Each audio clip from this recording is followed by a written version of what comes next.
UltraTech cement, इसमें एक बड़ी खबर आई। इंडिया सीमेंट के साथ ये एक्विजिशन कर रहे हैं। इंडिया सीमेंट में जो प्रमोटर हैं उनका पूरा हिस्सा जो 32.72% हिस्सा है ये खरीदेगी अल्ट्राटेक। ऑलरेडी इन्होंने करीब 22.8% हिस्सा ये खरीद चुके हैं अल्ट्राटेक में। तो अल्ट्राटेक खरीद चुके हैं इंडिया सीमेंट में। तो ये अब दोनों हिस्सा मिलाकर करीब 55.5% हिस्सा इनका इंडिया सीमेंट में होता हुआ दिखाई देगा। अल्ट्राटेक की जो मौजूदा कैपेसिटी है 157 मिलियन टन की है और इंडिया सीमेंट की मौजूदा क्षमता करीब 14.5 मीट्रिक टन की है। तो कुल मिलाकर देखें तो अल्ट्राटेक की जो अब सीमेंट क्षमता हो जाएगी करीब 171.45 मिलियन टन हो जाएगी। तो ये एक अच्छी बड़ी कैपेसिटी लगातार अल्ट्राटेक बिल्डअप करते हुए, साथ ही जैसा आप स्क्रीन पर देख सकते हैं जून 2024 में 2 डील की थी अल्ट्राटेक ने इंडिया सीमेंट में, जहां पर कि उन्होंने 19.4 और साथ ही 3.4% हिस्सा इन्होंने जून में खरीदा 2 ट्रांचेस में, और अब ये जुलाई में 32.72% हिस्सा खरीदने जा रहे हैं। कॉस्ट पर शेयर बड़ा इंटरेस्टिंग ये एनालिसिस है कि 267 रुपये पर इन्होंने पहली डील की थी, 285 रुपये पर दूसरी डील की थी, अब 390 रुपये पर तीसरी डील कर रहे हैं। इसके साथ ही इनको ओपन ऑफर भी लाना पड़ेगा क्योंकि इनका स्टेक अब काफ़ी बढ़ चुका है। एंटरप्राइज वैल्यू पर टन, ईवी पर टन, करीब पहली जो डील की थी $90, फिर $94 और अब $120 पर कर रहे हैं। ये शेयर एक्वायर जितने भी किए गए हैं 6 करोड़ पहली ट्रांच में, 1 करोड़ दूसरी ट्रांच में और अब 10 करोड़ तीसरी ट्रांच में एक्वायर कर रहे हैं। और कुल मिलाकर जो इन्होंने एक्विजिशन कॉस्ट खर्च की है 1605, 299 और 3991 करोड़।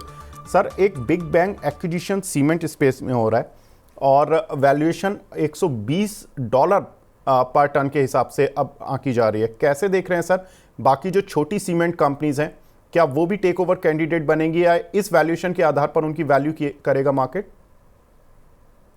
देखिए, एक तो चीज क्लियर है कि कंसोलिडेशन का पाथ है आगे जाके। और हमें लगता है कि जितनी ज्यादा कंसोलिडेटेड होगी इंडस्ट्री उतना अच्छा रहेगा, क्योंकि आप देखोगे सारे प्लेयर्स ना पहले अपने अपने मार्केट शेयर मेंटेन करने के लिए ये सब एक्सपैंड करते थे।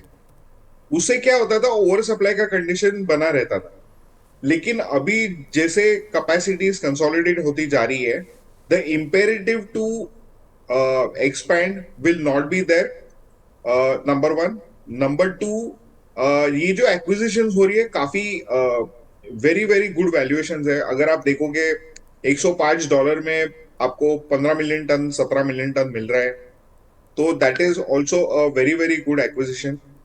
कॉस्ट भी सस्ता है क्योंकि आजकल न्यू प्लांट डालने में $120-130 पर टन खर्चा आता है। ऊपर से आपको माइनिंग की लीजेस भी लेनी पड़ती है जो शॉर्ट सप्लाई में है।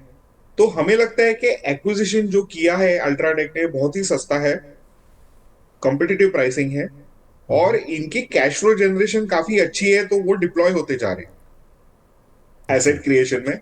एंड ये रेडी एसेट्स है जो जो एक्वायर कर रहे हैं, ये इमीडिएटली बॉटम लाइन एक्रेटिव होने वाले। तो हमें लगता है ये consolidation is very good for the industry because over supply नहीं क्रिएट होगा। क्योंकि पहले क्या होता था कि जितनी अपनी मार्केट शेयर उतना आपको माल बेचने को मिलता था, क्योंकि यहाँ पे आपको जानते हो कि यहाँ पे मैनेज प्राइसिंग होता था, तो उतने ही वॉल्यूम्स रिलीज होते थे मार्केट में। जी। लेकिन अभी क्या होगा कि जब कंसोलिडेशन हो रहा है, तो there will not be a need to create capacity, rather they will be looking to sell capacity, so they will make their operations efficient, ताकि उनको बेटर प्राइसिंग मिले मार्केट में। तो हमें लगता है कि ये इंडस्ट्री के लिए बहुत बेहतरीन है और इंडिविजुअल प्लेयर्स के लिए भी बहुत बेहतरीन है, और शेयर होल्डर्स के लिए भी अच्छा रहेगा, क्योंकि आप देखोगे कि इसमें एक्विजिशन होने के कारण काफी शेयर ऊपर जाएंगे, तो आपको अच्छे वैल्यूएशन मिलेंगे।